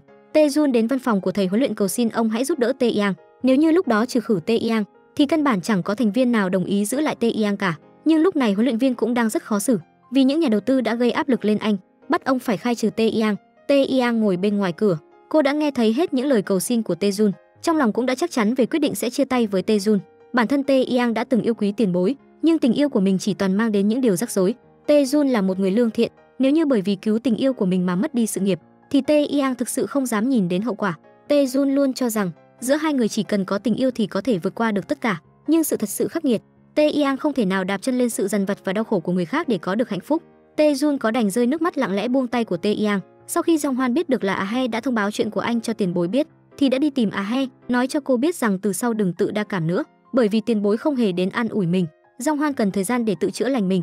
Anh và He hẹn ước rằng họ sẽ tạm xa nhau đến mùa xuân năm ngoái sẽ gặp lại. Đến lúc đó anh lại có thể tiếp tục tình yêu này. Buổi tối hôm đó, mẹ của Tae Jun đến đội Unis tìm Tae Yang, nhìn là biết mẹ mình tìm Tae Yang để trách mắng cô. Tae Jun đến tìm Tae Yang và bảo cô đừng đến đó. Chuyện của chị gái mình rõ ràng là sự cố ngoài ý muốn, nhưng những người khác lại khăng khăng cho rằng đây là lỗi của Tae Yang. Tae Jun không muốn nhìn thấy Tae Yang bị chịu những thứ không hay như thế, nhưng vừa nói dứt lời, hai người đã nhìn thấy mẹ của Tae Jun đang đứng bên đường. Lời nói của Tae Jun càng khiến mẹ của anh cảm thấy tức giận, không ngần ngại tiến tới tát cho anh một cái. Trên đường về nhà, hai mẹ con trên cả đường về không nói một lời nào với nhau. Người mẹ như thế nào cũng không thể hiểu, họ là người một nhà. Tae Jun lại không giúp chị mình đòi lại công bằng, thậm chí còn hẹn hò với người hại chị mình. Vừa quay về nhà, người mẹ liền cầu xin Tae Jun đừng nói chuyện anh hẹn hò với Tae Yang nói cho chị gái mình biết. nếu như vậy sẽ khiến cô càng bị tổn thương hơn. Lúc này tiền bối bước ra từ cửa chính, cô rủ Tae-jun cùng mình đi đến cửa hàng tiện lợi một chuyến. Trên đường đi, Tae-jun thừa nhận với tiền bối rằng mình đang hẹn hò với Tae-yang, nhưng điều anh không thể ngờ rằng tối hôm chị gái và Tae-yang gặp nhau, cô ấy đã biết hai người đang hẹn hò rồi. Lúc đó Tae-yang đã thừa nhận mình sẽ chia tay với Tae-jun. Tiền bối không hiểu, so với sự nghiệp thì tình yêu có gì quan trọng cơ chứ? Bởi vì tình yêu mà có người sẵn sàng nhảy vào biển lửa. Tae-jun như thế nào thì Jong Hwan còn hơn như thế. Bên này, huấn luyện viên sau một hồi đấu tranh đã quyết định giữ Tae-yang ở lại đội. Tối hôm đó, Tae-jun đưa Tae-yang đến quán bar để ăn mừng. Sự im lặng lạc lõng trong tâm hồn của hai người đã tách biệt họ với cuộc vui ngoài kia. Sau khi uống vài chén rượu, Tae-jun liền chấp nhận rằng họ đã chia tay. Nếu như chỉ có chia xa thì Tae-yang mới yên tâm ở lại đội luyện tập thi đấu được, thì tình yêu chẳng có giá trị gì cả. Tae-yang mỉm cười. Sau khi chia tay, Tae-jun cũng đang cố gắng điều chỉnh lại tâm lý của mình, nhưng khi cố tình tỏ ra mình chẳng bị làm sao cả, hành động của anh càng kỳ lạ. Thậm chí anh còn không tranh luận với Jong Hwan, chẳng thèm quan tâm gì đến lời nói của Jong Hwan. Khi Jong Hwan thăm dò mãi thì mới biết, Tae-jun vì sự nghiệp của Tae-yang nên đã lựa chọn chia tay đội Eunice. Tiền bối biết rõ những gì đang xảy ra giữa hai người. Jong Hwan nghĩ rằng tiền bối nên biết chuyện này, bọn họ đã trả giá cho hành động của mình, thế là đã gọi điện thông báo cho tiền bối. Tae-yang nói ra khó khăn của mình, nếu như mà họ không chia tay thì sự nghiệp của cô sẽ bị hủy hoại. Vì vậy hai người đã chọn buông tay nhau. Sau khi tiền bối nghe xong những lời đó, trong lòng cô liền cảm thấy rất khó xử. Những ngày không có Tae-jun, Tae-yang đã lập đầy lịch trình của mình bằng luyện tập cầu lông. Cô cũng đã từng thử xóa mọi dấu vết về Tae-jun. Mục tiêu của từng ngày được hoàn thành. Nhưng thực tế là Tae-yang có thể hoàn toàn hoàn thành tốt cường độ tập luyện cao, nhưng cô không thể nào xóa được ảnh chụp chung giữa mình và Tae-jun. Suy nghĩ và tình cảm không thể giấu được. Hôm đó đột nhiên Jong Hwan tìm Tae-yang, anh chủ động đề nghị làm hòa với Tae-yang. Anh đề cập về chuyện cô và Tae-jun đã đường ai nấy đi. Tae-yang chỉ đành cười trừ để Jong Hwan đừng hỏi thêm nữa. Hôm sau Tae-yang đã quay về đội Eunice. Tae-jun khi nghe được tin tức này thì đã không có bất cứ phản ứng gì, chỉ lặng lẽ quay về phòng ngủ. Hôm sau khi hoàn thành buổi huấn luyện, Tae-yang đến quán ăn gần đó, trùng hợp Tae-jun cũng đang ở đây. Bởi vì trong quán ăn buổi trưa rất đông, nên Tae-yang chỉ đành ngồi cùng bàn với Tae-jun. Tae-jun khi nhìn thấy Tae-yang ngồi xuống, lập tức đứng dậy rời đi. Tae-yang cảm thấy cuộc gặp gỡ này rất ngượng ngùng, dù sao hai người ngày nào cũng gặp nhau, thế thì sao phải trốn tránh làm gì. Vừa nói dứt lời thì Jong Hwan bước vào quán ăn. Hóa ra Jong Hwan và Tae-yang đã hẹn cùng nhau ăn trưa ở đây. Đứng trước mặt Tae-jun, Tae-yang tỏ ra vô cùng tự tin, nhưng khi Tae-jun vừa rời đi, Tae-yang liền cảm thấy không ngon miệng nữa, quay người rời đi để lại Jong Hwan bơ vơ ở quán ăn. He biết được dạo này mối quan hệ giữa Jong Hwan và Tae-yang khá tốt, nên đã nhờ Tae-yang cứu vãn chuyện tình cảm của mình, nhờ cô hãy giúp mình gặp Jong Hwan chỉ một lần thôi. Tae-yang chỉ đành mượn cớ rủ Jong Hwan đánh cầu để hẹn anh đến sân tập. Trùng hợp là Tae-jun cũng đang luyện tập ở đây. Bốn người cứ thế ngơ ngác nhìn nhau. Jong Hwan liền kéo He ra ngoài, hai người đang đứng nói chuyện ở bên ngoài. He nhân lúc Jong Hwan không để ý đã đặt một nụ hôn lên má anh. Đối với cô mà nói bây giờ đã đến mùa xuân rồi, nếu như Jong Hwan không đến gặp mình thì He sẽ suy nghĩ đến chuyện từ bỏ. Jong Hwan đã suy nghĩ vài hôm, cuối cùng đã chủ động đến tìm He. Anh cảm thấy mùa xuân của mình đã đến rồi. Buổi hẹn tối hôm đó, họ đã khiến Tae-jun và Tae-yang có cơ hội gặp riêng, nhưng tình huống này vô cùng gượng gạo. Tae-yang vẫn luôn hy vọng Tae-jun vực lại được tinh thần của mình, cố gắng trở nên hạnh phúc, nhưng khoảng cách giữa nói và làm khác nhau nghìn cây số. Tae-jun từ trước đến giờ luôn trốn chạy vì không muốn trái tim mình loạn nhịp thêm một lần nữa. Bọn họ đã từng chia tay, chỉ cần nghĩ đến sự thật này, Tae-jun cảm thấy đau khổ vô cùng. Ngày hôm sau, tiền bối đã mang đồ ăn mẹ gửi đến cho Tae-jun. Tae-jun đột nhiên đề nghị sẽ thi đấu với chị gái một trận. Hai người đến sân cầu. Tiền bối đã rất lâu chưa động vào vợt cầu lông, nên cô có một chút thấy gượng gạo, nhưng khi còn chưa bắt đầu, cô liền để ý đến đôi chân của Tae-jun. Dường như chân anh đang có vấn đề gì đó. Tiền bối liền hạ chiếc vợt xuống, bảo Tae-jun hãy nhanh chóng đến bệnh viện kiểm tra đi. Nhưng may mà chẳng có vấn đề gì quá nghiêm trọng cả, chỉ cần ở lại bệnh viện theo dõi vài hôm là được. Người mẹ cũng lặn lội đường xá xa xôi đến đây chăm sóc anh. Trước khi đi còn không quên dặn dò Tae-jun đừng quá đau buồn về chuyện tình cảm, sau này nhất định anh sẽ tìm được một người tốt thôi. Tae-jun chỉ đành cố gắng gượng cười, tiễn về nhà. Ở cách đó không xa, Tae-yang đang đứng sau một chiếc cột. Sau khi nghe được tin, cô đã nhanh chóng đến đây xem tình hình của Tae-jun, nhưng lại không có dũng cảm xuất hiện. Tuy nhiên khi tiền bối ngẩng đầu lên, lại bắt gặp bóng dáng Tae-yang đang bước đi lặng lẽ trên lầu. Đêm hôm đó, sau khi thấy Tae-jun đã chìm vào giấc ngủ, liền gửi cho Tae-yang một tin nhắn. Bây giờ trong phòng bệnh bây giờ chỉ còn lại mình Tae-jun. Tae-yang lập tức chạy đến đó. Lần nữa gặp lại, hai người không thể nào khống chế được cảm xúc của mình. Tae-jun tiến tới ôm Tae-yang vào lòng. Lần gặp trong đêm này, mặc dù có một chút an ủi cho cả Tae-jun lẫn Tae-yang, nhưng quan hệ giữa hai người vẫn không thể nào quay lại như trước được. Ngày hôm sau, Tae-jun nhận được lời khuyến cáo của bác sĩ, nói anh từ nay trở đi hãy tiến hành trị liệu. Lúc này tốt nhất là nên tạm dừng tập luyện, nếu không thì vấn đề nhỏ này sẽ trở thành vấn đề lớn. Tae-jun miễn cưỡng đồng ý với lời đề nghị này của bác sĩ, chỉ là cầu xin bác sĩ đừng nói cho gia đình về bệnh tình của anh lúc này, nếu không thì họ sẽ rất lo lắng. Vừa bước ra từ phòng chẩn đoán, một tuyển thủ khác đã vội vã chạy đến nói với anh, Tae-yang đang định kết bạn với đội hàng xóm. Tình hình ở đội giờ rất căng thẳng, bởi vì ghen hộ Tae-jun, cậu tuyển thủ này đã xuất hiện ở buổi hẹn của họ. Lúc này có một cặp đôi lén lút yêu đương trong đội đang cãi nhau, một thành viên khác xuất hiện. Cuối cùng cô cùng phát hiện hai người này đang hẹn hò với nhau, những cặp đôi lén lút yêu bí mật trong đội đang hẹn gặp nhau. Có một thành viên không cam tâm, đã tiết lộ sự thật Tae Jun và Tae Yang cũng đang lén lút hẹn hò. Bởi vì chuyện này khi đến sân huấn luyện, họ chỉ đành diễn kịch với nhau, để Tae Jun và Tae Yang ở với nhau. Khi hai người tiến gần lại với nhau, những cầu thủ khác không ngừng la hét. Đối với một cặp đôi đã chia tay mà nói, chỉ có thể giả vờ không ngại ngùng. Một mùa thi đấu nữa lại sắp diễn ra, những huấn luyện khác đang không biết Tae Jun có thể tham gia vào cuộc đua này hay không. Huấn luyện viên Kim đã để ý đến vết thương của Tae Jun, đã lên tiếng nói rằng anh ấy cần trị liệu trước. Tiểu huấn luyện viên cho rằng sự nghiệp của Tae Jun đang ở thời kỳ đỉnh cao, cho nên không thể bỏ lỡ cuộc thi này được. Cùng lúc này, đội trưởng lâu nhất của đội cũng đang có ý định giải nghệ. Tae Jun cùng đội trưởng đang ngồi tâm sự. Từ trước anh đã luôn miệng nói những lời như mình không muốn đánh cầu nữa, nhưng thực sự đứng trước tình huống không thể đánh cầu được nữa, thì bản thân lại cảm thấy không thể chấp nhận được. Ngày hôm đó, bố của Tae Yang tìm đến tiền bối để nói lời xin lỗi với cô. Chính là do bản thân mình không dạy dỗ được con, đã khiến cho Tae Yang không dám đánh đổi sự nghiệp của mình. Chính là sợ bố của cô sẽ thất vọng, cho nên năm đó Tae Yang mới lựa chọn bỏ trốn, không dám nói ra sự thật mình đã khiến tiền bối bị thương, cho nên người hại tiền bối bị thương là mình mới đúng. Những lời nói này khiến tiền bối rơi nước mắt. Lời xin lỗi dù muộn màng nhưng cũng phần nào xoa dịu được vết thương của cô. Tối hôm đó tại địa điểm huấn luyện, mọi người tổ chức tiệc chia tay cho đội trưởng. Bữa tiệc hôm đó có cả niềm vui lẫn nước mắt, mọi người cùng nhau cụng ly, chúc cho đội trưởng sau này có một cuộc sống hạnh phúc viên mãn. Tae Yang vì vui quá nên đã uống hơi quá chén. Việc đội trưởng giải nghệ đã khiến cô cảm thấy khá buồn. Cuộc đời của một vận động viên lại ngắn như vậy sao? Luyện tập nhiều năm như vậy mà chỉ đổi lấy vinh quang trong tích tắc, nhưng cũng có rất nhiều người cũng không có được thành tích nào, chỉ có thể im lặng mà giải nghệ. Lúc này Tae Jun đáp lời, vận động chính là để bản thân tỏa sáng nhờ những giây phút ngắn ngủi đó, chính vì nó ngắn ngủi nên nó mới khiến con người ta say đắm. Khi Tae Yang quay về ký túc xá, tiền bối đã đứng đợi cô ở đây từ rất lâu rồi. Hai người đến nói chuyện ở quán rượu. Tiền bối nói về chuyện mình và bố Tae Yang đã gặp mặt, còn nói mình đã nói chuyện với bố cô rất lâu, cô ấy đồng ý tha thứ cho Tae Yang. Nghe được câu nói này, tâm trạng của Tae Yang đột nhiên vui hẳn lên, còn nhắc đến chuyện hôm nay đã tham gia bữa tiệc chia tay đội trưởng giải nghệ. Vốn dĩ tiền bối và anh ấy cũng như vậy, đều rời đi trước sự chúc mừng của tất cả mọi người, nhưng vì hành động thời thơ ngây của mình, trong thâm tâm của Tae Yang vẫn cảm thấy vô cùng tội lỗi. Tiền bối nghĩ đi nghĩ lại, thực sự cô cũng có cảm thấy hơi tiếc, nhưng đã không còn để tâm nữa. Đối với những lời chúc phúc và bù đắp cho mình ở thời điểm hiện tại, cô cảm thấy như vậy là quá đủ rồi. Tae Yang mắt ngấn lệ nâng ly lên, toàn tâm toàn ý chúc tiền bối sau này ngày càng hạnh phúc. Đã đến mùa báo danh cho mùa thi đấu tiếp theo, Jong Hoan có lời đề nghị với huấn luyện viên, anh muốn kết hợp với A-he để báo danh hạng mục đôi nam nữ. Huấn luyện viên liền cảm thấy có gì đó không đúng cho lắm. Tại sao Jong Hoan lại chỉ đích danh con gái của mình? Huấn luyện viên không kiểm soát được cảm xúc mà đẩy ngã Jong Hoan. A-he sau khi nghe xong tin này, lập tức an ủi bố mình. Rõ ràng chính miệng cô ấy thề rằng tuyệt đối không hề hẹn hò với Jong Hoan, nhưng vẫn nhất quyết đòi ghép đôi với Jong Hoan để tham gia trận đấu lần này, đã khiến vết thương của huấn luyện viên đau nhói. Cuối cùng ông vẫn là không phát hiện ra chuyện gì lạ, cho nên đã đồng ý với ý kiến của con gái. Jong Hoan đứng ở bên ngoài đã nghe lén được tất cả, nghe thấy A-he một mực đứng về phía của mình, trong lòng cảm thấy vô cùng phấn khích. Jong Hoan và A-he rời khỏi văn phòng làm việc của huấn luyện viên. Tae Yang lúc này cũng nhận được một tin tốt, lần này ban huấn luyện sẽ tiến cử cô ấy tham gia cuộc thi đồng đội, cô sẽ tham gia với thân phận là người nữ chính. Tae Yang vui mừng đem chuyện này kể cho bố của mình. Người bố vẻ ngoài thì vẫn tỏ ra không hề quan tâm, nhưng khi vào phòng lại nhảy cẫng lên ăn mừng.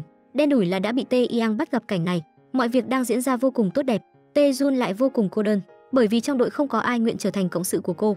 Có lần ở trong ký túc xá, Jong Hoan đã nói với đồng đội của mình rằng phong độ của Tae Jun đã xuống dốc không phanh rồi. Hóa ra là Tae Yang đã kích họ, để cho Tae Jun có thêm thời gian chữa trị vết thương, đừng để cho anh ấy tham gia trận đấu lần này. Sau khi biết được sự thật, Tae Jun lập tức đến tìm Tae Yang, thừa nhận rằng bác sĩ đã từng nói trước mắt anh vẫn có thể tham gia thi đấu, nhưng Tae Yang đã giúp anh từ chối hết các lời mời thi đấu rồi. Hiện tại chỉ có mình cô ấy mới có thể đảm nhiệm được trọng trách này, cùng hợp tác với Tae Jun tham gia trận đấu. Nhưng Tae Yang đã không ngần ngại từ chối. Điều này khiến Tae Jun cảm thấy buồn hơn bao giờ hết. Nhớ đến lần đầu tiên Tae Yang gia nhập vào đội Unis, không có ai nguyện ghép đội với cô, chỉ có mình anh rộng lượng nguyện ghép đôi cùng cô. Bây giờ bản thân mình có nguyện vọng nhưng cô lại không muốn giúp đỡ, đúng là máu lạnh vô tình mà. Chỉ là trong lòng vẫn đang nghĩ về những gì tiền bối nói. Đêm hôm đó Tae Yang đã nghĩ rất kỹ, sau đó quyết định gọi điện thoại cho tiền bối, hỏi rằng mình có nên hợp tác với Tae Jun để tham gia trận đấu này không. Tiền bối đang ngái ngủ bị đánh thức thì nói trong vô thức, chơi cầu cùng nhau thì có gì sai cơ chứ. Tae Yang thật là có chuyện nhỏ tí như này cũng làm phiền mình. Sau khi có được sự đồng ý của tiền bối, Tae Yang cuối cùng cũng tháo được nút thắt trong lòng của mình. Ngày hôm sau cô đã đồng ý với lời thỉnh cầu của Tae Jun. Tae Jun mừng ra mặt, cả khuôn mặt anh sáng bừng lên, nhưng Tae Yang vẫn có chuyện cần nói rõ. Mối quan hệ giữa hai người chỉ là mối quan hệ hợp tác trả phí, ngoài ra thì không có gì đặc biệt cả. Mọi chuyện trước mắt đang diễn ra rất tốt đẹp, ngoài chỉ có vết thương của Tae Jun cần chú ý. Bác sĩ phục hồi liên tục chạy theo Tae Jun khuyên anh phải nghỉ ngơi, đừng có vận động mạnh. Ngày hôm nay Tae Jun và Tae Yang hẹn cùng nhau luyện tập, nhưng khi đến sân luyện tập lại bắt gặp Jong Hoan và A-he đang chim chuột với nhau. Bốn người cùng nhau đi ăn để giải tỏa căng thẳng trước khi thi đấu. Khi đi ăn, A-he mới biết trước kia Tae Yang và Tae Jun từng là một đội, hè nào họ kết hợp ăn ý như thế. Jong Hoan không ngừng giục A-he ăn đi, để cô nói ít lại. Ngày hôm sau khi trận đấu diễn ra, đôi nam của đội Yunis liên tục dẫn đầu tỷ số, rất nhanh họ đã tiến vào vòng trong. Tae-jun có một nguyện vọng, đó là có thể đánh đôi cùng với đội trưởng đã giải nghệ. Sự rời đi của đội trưởng trong lòng anh cũng cảm thấy có chút tiếc nuối. Tae-jun thấy rằng đội trưởng là một người rất giỏi, nên cần có nhiều hơn những nghi lễ chia tay. Tae-jun vốn dĩ chưa từng chuẩn bị đánh đôi nam, chi bằng trao cơ hội này cho đội trưởng thì tốt hơn. Đây chính là sân khấu của anh ấy. Mặc dù đội trưởng đã rời khỏi nơi này, nhưng anh vẫn còn chỗ đứng trong hiệp hội. Đối mặt với lời mời của Tae-jun, đội trưởng cuối cùng cũng gật đầu đồng ý. Ở trận chiến sinh tử cuối cùng, mặc dù là không giành chiến thắng, nhưng đội trưởng vẫn rất cảm ơn Tae-jun. Anh hy vọng Tae-jun sau này có thể trở thành một tuyển thủ ưu tú. Buổi tối hôm đó, dự báo thời tiết báo hôm nay sẽ có mưa sao băng. Tae-yang tò mò nên đã rủ Tae-jun đi xem cùng mình. Hai người cùng ngồi dưới cỏ cùng ngước nhìn lên bầu trời. Sao băng vẫn chưa xuất hiện. Nguyện vọng của Tae-yang là bản thân có thể đứng trên sân thi đấu, bên cạnh có những khán giả xem mình đánh cầu, có thể nhận được sự công nhận của mình. Chỉ cần là còn người ủng hộ mình, Tae-yang nhất định sẽ không rời khỏi sân. Nói xong, Tae-yang hỏi nguyện vọng của Tae-jun. Tae-jun đáp, anh chỉ muốn hôn em thôi. Vừa dứt lời, trời bắt đầu đổ cơn mưa. Bọn họ còn chưa đợi được sao băng thì đã bị mưa làm cho ướt sũng. Tae-jun và Tae-yang chỉ đành tìm một mái hiên để tránh mưa. Đột nhiên Tae-jun quay sang đặt lên môi Tae-yang một nụ hôn. Đối với anh mà nói không có sao băng cũng được, ước nguyện thì nên dùng khả năng của bản thân để thực hiện. Đêm hôm đó, tiền bối đang ở nhà nói chuyện với mẹ của mình. Tae-jun lần này đã tham gia thi đấu hạng mục đôi nam nữ với Tae-yang. Cho dù tiền bối đã làm hòa với Tae-yang, nhưng trong lòng của mẹ cô vẫn không thể nào an tâm được. Khi nghe được tin đó thì mặt người mẹ nhăn lại. Tiền bối chỉ đành an ủi mẹ, mọi người đều đang tiến về phía trước. Cô thật sự đã vứt bỏ những chuyện trong quá khứ rồi, cứ coi như là giải nghệ sớm thôi mà. Nhưng người mẹ vẫn không thể nghĩ thoáng hơn. Chuyện này như lần nữa đào vào vết thương cũ của bà, vĩnh viễn vết thương đó không thể nào lành lại hoàn toàn. Người mẹ chỉ thở dài một cái. Đêm đến trong ký túc xá nam của đội Yunis, Tae-jun và Jong Hwan với tư cách là đối thủ đang thách đấu với nhau. Khi Tae-jun đi ra ngoài, Jong Hwan phát hiện chân của anh có chút khác thường. Đúng vậy, chân của Tae-jun đang lên cơn đau nhức dữ dội, nhưng anh chỉ đành cố gắng chịu đựng. Dưới sự kiên trì của Tae-jun, hạng mục đôi nam nữ của anh và Tae-yang đã chiến thắng vang dội, trực tiếp tiến thẳng vào chung kết, thuận lợi gặp Jong Hwan ở trận đấu tiếp theo. Tae-yang vô cùng mong đợi trận đấu cuối cùng này. Đêm trước trận đấu, cái chân đau của Tae-jun khiến anh khó chịu vô cùng, chỉ có thể nằm trong phòng nghỉ ngơi. Cho dù Tae-jun đã cố gắng hết sức để không cho ai biết mình bị đau chân, nhưng Jong Hwan tinh ý vẫn nhìn ra. Trước khi vào sân, Jong Hwan có lòng tốt nhắc nhở Tae-jun, đừng có cứng đầu như thế, điều anh nên làm nhất là hãy chú ý đến sức khỏe của mình. Bản thân mình cũng không muốn đối đầu với một tuyển thủ đang bị thương, nhưng Tae-jun vẫn kiên quyết với quyết định của mình, nhất định phải hoàn thành trận đấu cuối cùng này. Nhưng không ngờ rằng cuộc hội thoại của họ đã bị Tae-yang đứng nấp bên cạnh nghe thấy. Tae-yang lập tức đến tìm bác sĩ trị liệu cho Tae-jun. Thực tế quả nhiên như những gì đã chẩn đoán, Tae-jun thực sự không thể vận động mạnh. Tae-yang đi tìm Tae-jun khuyên anh hãy rút lui đi, nhưng Tae-jun vẫn cương quyết không chịu. Trong lúc giằng co, Tae-yang không may đã bị ngã cầu thang, chân của cô đã bị thương, nhưng khi ngồi trên xe cứu thương đến bệnh viên, Tae-yang lại thấy rất vui. Cô tự hào vì đã dùng cách của mình để giúp Tae-jun có thời gian chữa trị vết thương. Sự cố này khiến Tae-jun và Tae-yang cùng nằm viện. Mẹ Tae-jun nghe nói Tae-yang vì con trai mình nên mới bị thương, nên cũng có chút động lòng. Cho dù trước kia thái độ của bà đối với Tae-yang chẳng mấy tốt đẹp. Sau khi trận đấu kết thúc, các vận động viên bước vào kỳ nghỉ. Các anh chị em vận động viên đến bệnh viện thăm Tae-jun, nhưng không ngờ rằng tiền bối cũng đang ở đây. Mọi người đang hết sức kinh ngạc. Tae-jun đứng dậy cầm nạng rời đi, chỉ có mình Jong Hwan ở lại trong phòng giải thích cho mọi người. Lúc này, những thành viên khác trong đội mới biết thì ra Tae-jun và tiền bối là hai chị em ruột. Tae-jun rủ Tae-yang đến hành lang của bệnh viện nói chuyện. Mặc dù hai người không lấy được huy chương vàng, nhưng năng lực của hai người cũng được mọi người nhìn thấy. Nhưng Tae-jun lại không quan tâm đến những thứ đó. Anh định là sau khi chiến thắng gì sẽ tỏ tình lại với Tae-yang, nhưng mọi chuyện đã thành ra thế này cũng chỉ vì bản thân mình quá nóng vội. Nhưng cũng không sao, sau này chắc chắn sẽ còn nhiều cơ hội khác. Sớm muộn gì anh cũng có cơ hội tỏ tình lại với Tae-yang. Một tháng sau cũng là lúc Tae-jun xuất viện. Việc đầu tiên anh làm là đến lớp huấn luyện của bố Tae-yang, quỳ xuống đất cầu xin ông hãy giao Tae-yang cho mình chăm sóc. Bố của Tae-yang cứng như đá. Ông cho rằng bố mẹ của Tae-jun không thích Tae-yang. Ông không muốn con gái của mình sau này sống mà cứ phải nhìn nét mặt của người khác, như vậy thì sẽ rất là khó sống. Tối hôm đó, bố của Tae-yang cùng thầy huấn luyện hẹn nhau đi uống rượu. Hai người đều đang gặp vấn đề về con gái của mình. Thầy huấn luyện cũng không thích Jong Hwan kiêu ngạo, cho nên nhất quyết phản đối chuyện tình cảm của hai người. Bố của Tae-yang cũng bắt đầu than vãn, nếu như He và Jong Hwan mà hẹn hò thì sẽ rất vui, không giống Tae-yang, mỗi lần say khướt đều kêu tên của Tae-jun kêu khóc sùm. Nói xong còn không quên bồi thêm một câu, nhưng mà Tae-jun rất chính trực, vẫn là uy tín hơn Jong Hwan. Khi nghe thấy câu nói này, thầy huấn luyện không ưa gì Jong Hwan cũng thay đổi ngữ khí. Ông bắt đầu tìm ra điểm tốt của Jong Hwan, ví dụ như nó có nhiều tiền, có thể thường xuyên tặng quà cho mình. Bố của Tae-yang cũng không chịu thua kém. Tae-jun vô cùng ấm áp, mỗi ngày đều sẽ hỏi thăm mình. Nếu như nói nó làm gì nó nhất định sẽ làm thế. Câu chuyện của hai người hình như đã đi quá xa bờ rồi. Cuối cùng vì để xác thực họ đã gọi điện cho Tae-jun và Jong Hwan. Hai người đã yêu cầu hai thằng nhỏ vật tay với nhau. Nếu ai thắng thì chứng tỏ tương lai của người đó hạnh phúc hơn.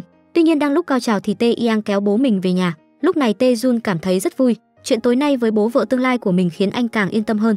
Hôm nay mối quan hệ của hai người đã tiến thêm một bước. Quan hệ của Tae Yang và mẹ của Tae Jun cũng ngày càng tốt đẹp. Mẹ của Tae Jun còn chủ động mời Tae Yang đến nhà mình ăn cơm. Sau khi cúp máy, Tae Yang vui mừng đem chuyện này kể cho Tae Jun. Khi gặp mặt Tae Jun ấm áp ôm Tae Yang vào lòng, sau đó lần nữa tỏ tình với Tae Yang. Lần này Tae Yang đã không chạy trốn mà vui vẻ đồng ý. Một năm sau đó, Tae Jun và Tae Yang lần nữa tham gia thi đấu ở hạng mục đôi nam nữ.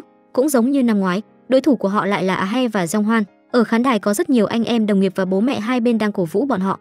Tae Jun và Tae Yang không biết lần này có thể chiến thắng hay không, nhưng ít nhất có thể khẳng định lần này họ không còn áp lực gì nữa mà vui vẻ thi đấu. Được rồi, bộ phim đến đây là kết thúc. Các bạn bỏ ra 3 giây đăng ký kênh để ủng hộ chúng mình nha. Cảm ơn các bạn đã đón xem kênh của chúng mình.